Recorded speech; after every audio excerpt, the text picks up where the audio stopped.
Hey, what's up guys? I'm Jacob Kaufman. I'm Michael Chanel. And we're here today unboxing a couple of Ubiquiti wireless access points.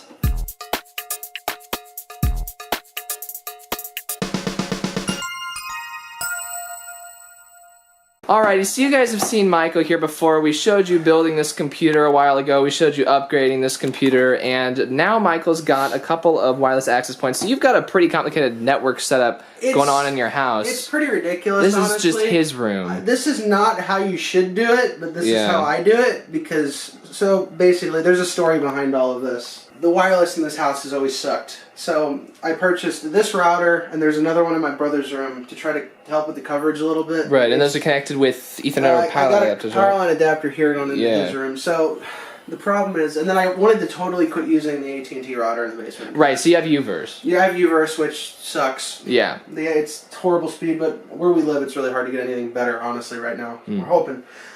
But, yeah, so this is what we're dealing with here. This is a cell phone booster. Ah. But, because we don't get cell service here either. And this is not in use right now. That was another thing I was using for a while. So the idea here is so whenever I go to different rooms in the house, I got to switch which access point I'm at, which is fine. Right. But, like, this won't even reach to my living room. Huh. It's not good enough. So, hopefully going to remedy that today with these here. So these are both going to be broadcasting with the same SSID, right? Yeah, that's the plan. So you can walk anywhere and it'll seamlessly switch? Yep, that's the plan. All right. So we just picked these up from Micro Center. Yeah, picked these up, and I've heard good things about Ubiquiti. We'll see. Yeah, I've heard good things about them from Linux Action Show. Are you kidding me? That kind of unprofessional thing would never happen in the Nerd in the Street studio. Hey, you know what? You're totally right. No, actually my phone rings every other video. Alright, so let's go ahead and unbox one of these here. Let's see what we got here. Good packaging so far. Yeah, it's a paper and not plastic, so that's nice. If I can get it apart. This reminds me of taking the slip off my Nexus 7 box. It was similarly difficult. In 2012 Nexus 7. So I will point out that these are, I think it's probably the cheapest access point Ubiquiti makes. Yeah, these are the light version. There's a normal version, a pro version too, but this one's gigabit. So what is it? What's the speed? It is. It's 1167. So that's more than a gigabyte. I'm about to rip this off. No, just keep pulling. That's or maybe try the other way. Well, goes back on easy. This is exactly like my Nexus 7 box did the same thing in 2012. Now, why that's so difficult one way and not the other way is beyond me. It's probably angled or something. So, alright, so we got Ubiquiti logo box here. Open this up. Alright, so got a manual. I do want to take a point to mention with the Unify products from Ubiquiti. I was doing a little research on this. One of the reasons I picked this is because all of the Unify products work together. Right. So if even like their switches, their access points, it's all like one web interface that you can manage it from, which is what I wanted. Yeah. Which is nice. So you got they got switches, routers, VoIP phones, cameras. It's a whole system. So here's one of them. Here's one of the access points. Sweet. These are mountable very easily. Yeah, and the other thing to mention with these is they're power over Ethernet only. So you have to have a PoE adapter, which I believe this comes with. I hope, or we're not going to be turning these on today. It's a power cable, and this is the PoE injector. So how does that work exactly? So this will plug into the network, and then you got power and Ethernet over this cable. So you don't have to have power. I could mount this on the ceiling, and this could be in a closet somewhere. Right, so where do the two Ethernet cables come from? Where do the other ends of those two hook into? So this goes into your network, and this goes into the pop this off again. Goes into the Alright, is there a reason they don't just build that right in? Into this? Yeah. Well, the whole idea is you're supposed to have like a proper power over Ethernet switch. So you can get something that's fancier than that box. Yeah, this is what you use. You can get a switch that has this functionality built into it. Okay, and then you won't need that anymore. All right. And so that's a mounting plate. We've got quick start guide. Oh, so this plugs into power. Yeah. So this puts the power into the Ethernet. Into the Ethernet cable. Okay, I understand now. So, let's see. This looks like mounting hardware. No Ethernet cable. Alright, so well. Hopefully hopefully got plenty of those. I think I helped you cut a few 100 foots a while back. I think you should have enough. So, yeah, so it's got Got the adapter, got the access point, the plate, so you could easily wall or ceiling mount this. Right. I know Noah, what he does is he just sticks it in the drop ceiling, like on top of a tile, and just leaves it there. That would work too. But yeah, they're made for easy mounting. So yeah, maybe we'll come back in a little bit and we'll see once they're working. Yeah, hopefully. All right, so now we're downloading the software for it. So what software are we downloading? Unify Controller for Windows, your favorite. Yeah. So they have it for Mac too, it looks like. There is a Debian and Ubuntu as well. Nice. So probably either a deb file, and then iOS and Android. Oh, that's something else. Yeah, looks like. The firmware for these are also on here, so. Right. How big is the down? Oh, it's done. Yep, all right, so let's see what this does. Sure, we'll let you do stuff to my computer. All right, so we got an install wizard here. All right, let's launch. You can tell we're professional because we're not desktop recording. Absolutely. All right, there we go. Okay. So that's just a splash screen. Yeah. Java looks like. It's great. Super secure. I know Michael loves Java. Oh, it sucks. All right. Okay, installed. So launch a browser to manage the network.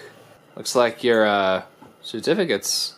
Well, do you not have a certificate registered to localhost, Michael? Probably not.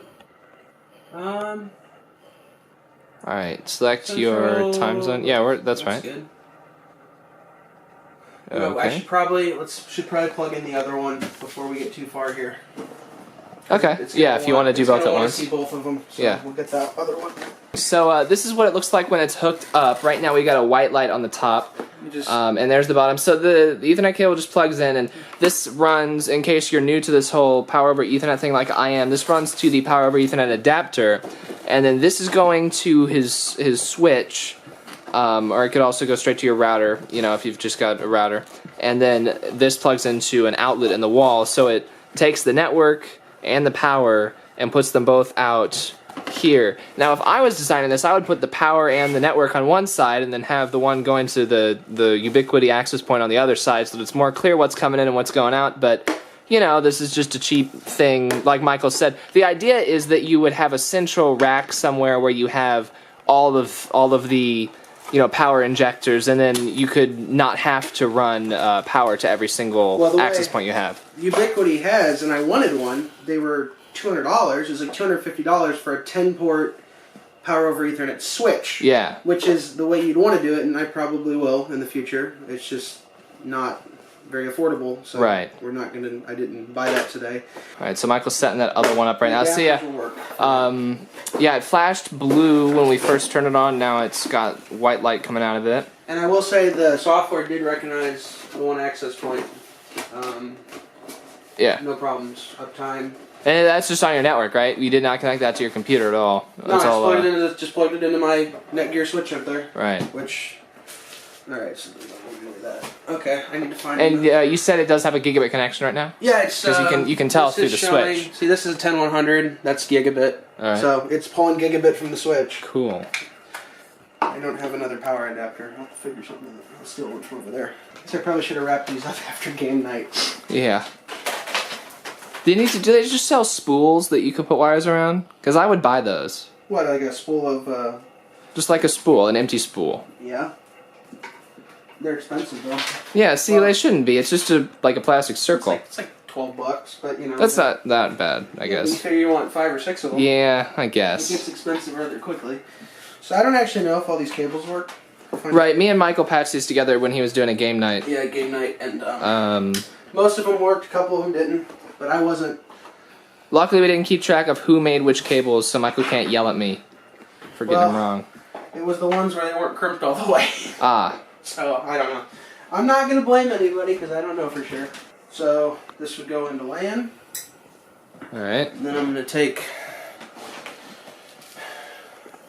It's not registering yet. I think you have to plug in the access point before it actually will show up. Right, yeah. On the switch as a device. And I'll take that. Here, since I'm going to plug this one in, I'll show the wall. So there's this plate on the bottom. You just turn this, and that pops off. Alright. And then there's a reset button on these for some reason. So this just goes in here. So that plate does not go back on at all? That's the wall. That's the wall mount. And oh, okay. Do we have? It's probably got to do its thing real quick. So, pop this plate back on. Doing anything? The light's not on. Got a light on the power. All right, no, the light's on now. All right, so now it's flashing. It's showing up 10100 for some reason. It might have. Hang on. It didn't flash blue yet. The other one definitely was blue at some point. Okay, maybe the not. network adapter just went out. 50% success rate so far. Okay. It's not the. Yeah, probably the cable. Sketchy cables. Right. Probably, because it's not showing up at all now. If we ever sell Nerd on the Street Ethernet cables, then we're gonna have to go back and delete this video because nobody's gonna buy these cables. Well, to be fair to us, we made these. We made a ton of cables in like an hour. Yeah. It was a. And then we went and set up a VPN. Yeah. Which you guys will see in another video soon. We probably shouldn't make a video on making cables either. Yeah. Well, we can do how to like. This one's a little. Because we know the technique. Well, yeah, I know how it should work. That would be a good video. We should do that sometime. Because I'm sure there's plenty of people out there who don't know how to make cables. It's not that hard. It's just tedious. That's all.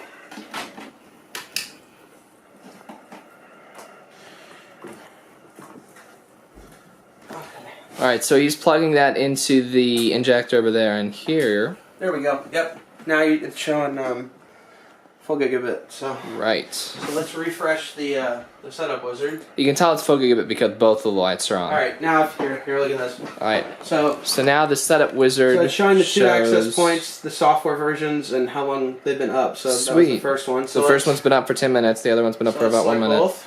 Are they both the same software version? Just out of curiosity. Yes they are. Cool. 3.4. And they both have their own IP addresses right now? Yep. One of them's 10 dot something, one of them's 1.2. Oh well. Alright. Can create a secure primary wireless network for you. Okay. So this is probably going to be the SSID that they're going to broadcast on, right? Yes. Alright. So what SSID should people hack? None of them. There we go. Perfect. Alright. So what's your security key going to be? Alright. Let's enable a guest one as well. Actually, oh, okay. Well, I'm going to leave that off for now. We can do that later. Yeah.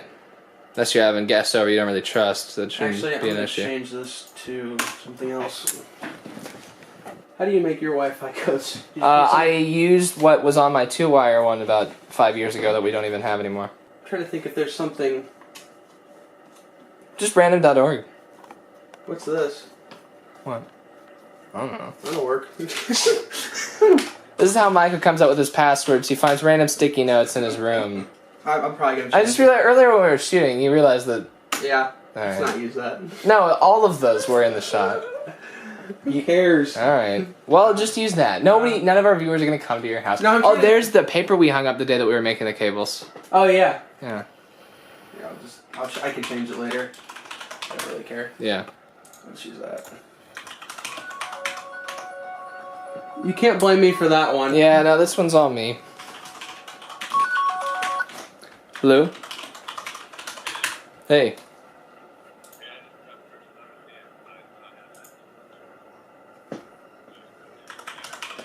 Yeah, I do.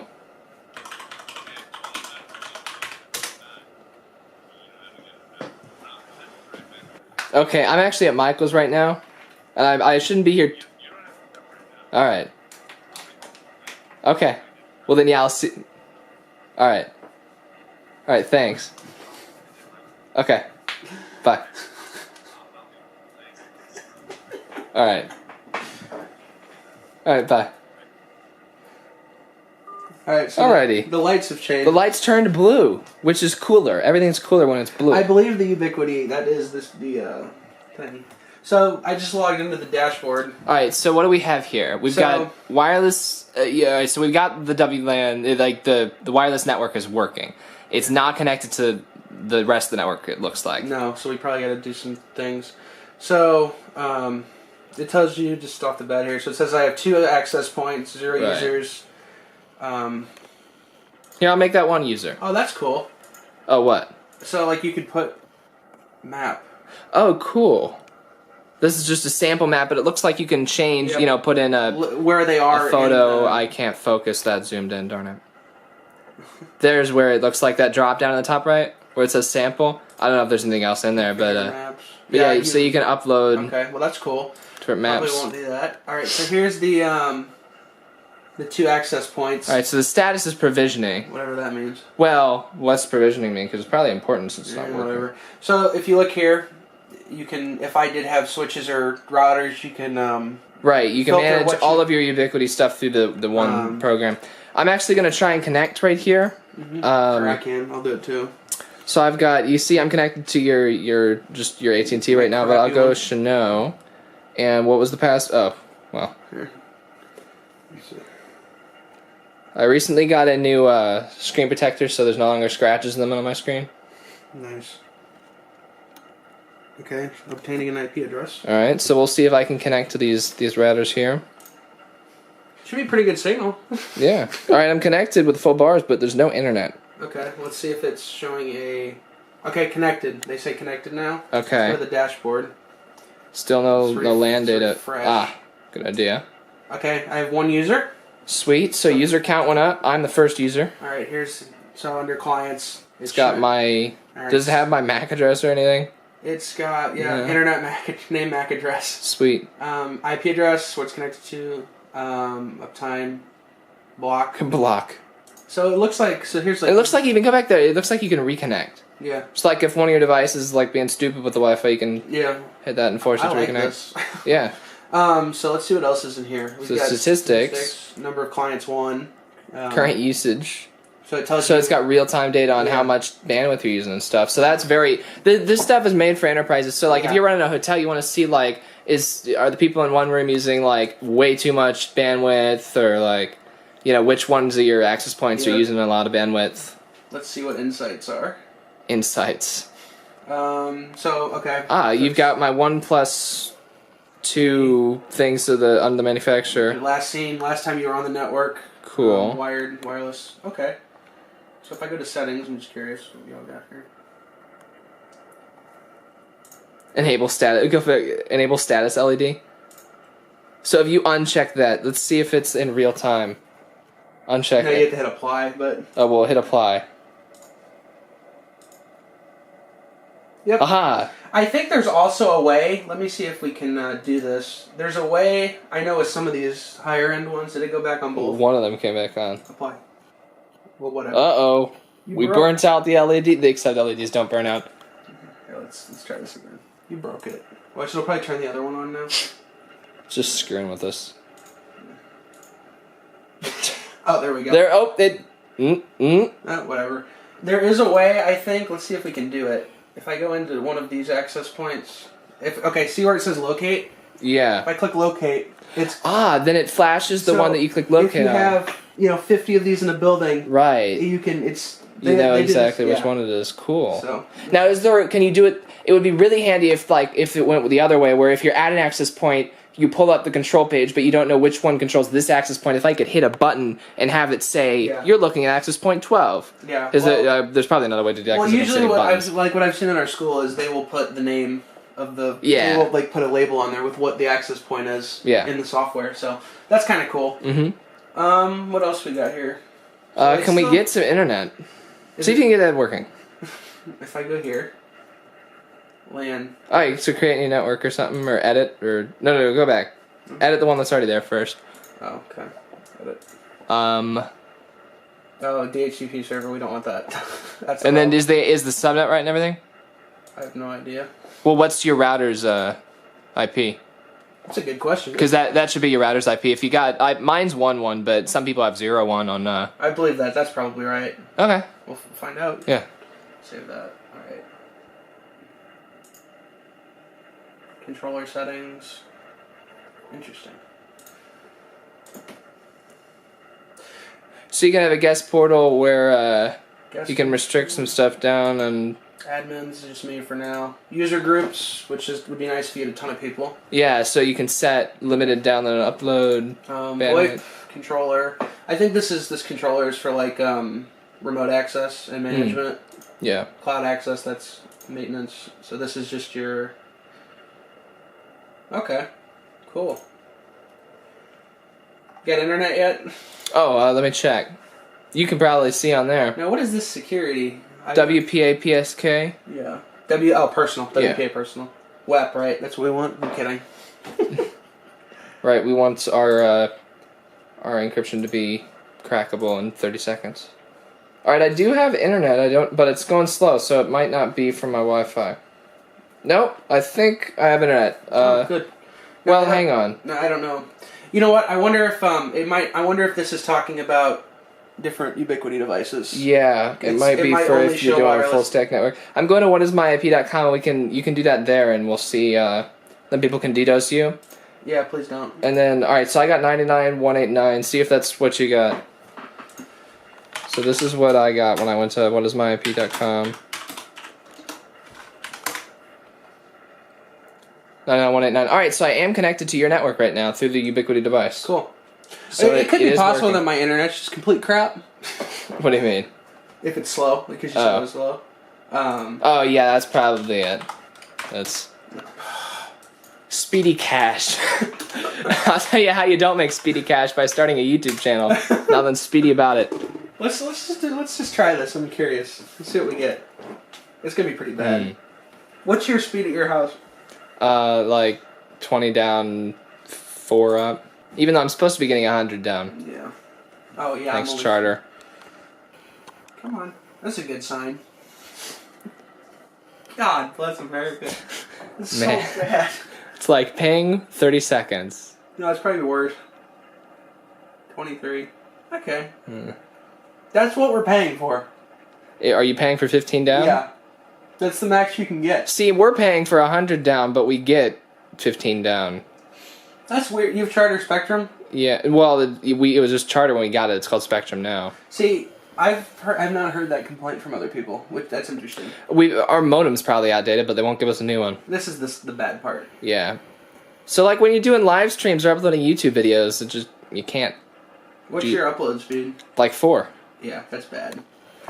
So yeah, that's probably why it's so slow. All right, but yeah, that's how you do that. I have to say that was very simple setup. Very simple setup, and yeah, even though it says it's not, that's probably talking about if you're running your entire network off Ubiquiti things. Of course, I don't know what www means if they want you to use like Ubiquiti's own World Wide Web.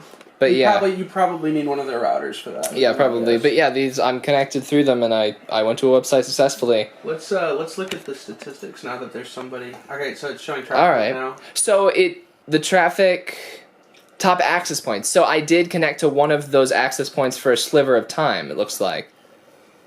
It looks like for a tiny bit I connected to one of those access points, but most of the time I'm connected to the other one, right? Yeah. So that's cool. I'm not quite sure how the switching between the two works, but we'll see. Well, time to rip apart some networking. Yeah, so that was how you use Ubiquiti routers, or access points, I mean. Yep. Yeah. Bye. See ya.